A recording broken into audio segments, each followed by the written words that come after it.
लक्ष्मीना और गुड़िया की दोस्ती।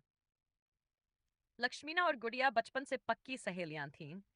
दोनों एक ही मोहल्ले में पली बड़ी और अब साथ में बीए की पढ़ाई कर रही थी। लक्ष्मीना लंबी, गंभीर और आत्मनिर्भर थी, जबकि गुड़िया छोटी कद की, चंचल और हंसमुख स्वभाव की लड़की थी। दोनों की शख्सियत बिल्कुल अलग थी, लेकिन एक दूसरे के बिना अधूरी थी।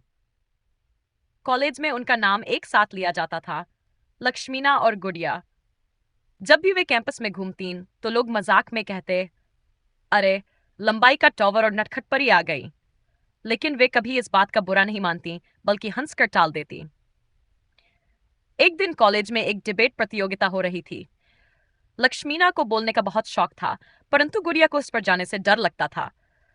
लक्ष्मीना ने उसे समझाया, गुड़िया, तू बहुत होशियार है, तुझे बोलने आना चाहिए, डर से मत भाग। लेकिन गुड़िया नहीं मानी।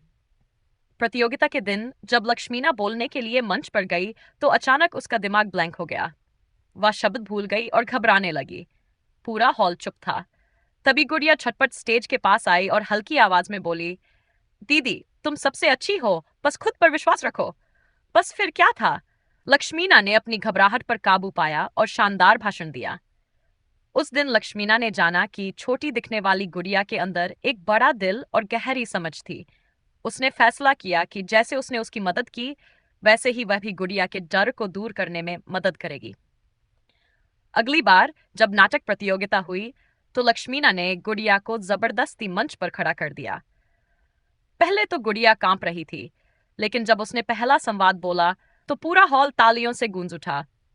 वह आत्मविश्वास से भर गई और पूरे नाटक में बेहतरीन प्रदर्शन किया। उस दिन दोनों ने समझा कि सच्ची दोस्ती वही होती है जहां एक दूसरे की कमजोरी को ताकत में बदला जाए। लक्ष्मीना और गुड़िया अलग अलग थीं, पर एक दूसरे के बिना अधूरी थीं, जैसे आसमान और धरती, जैसे चांद और तारे।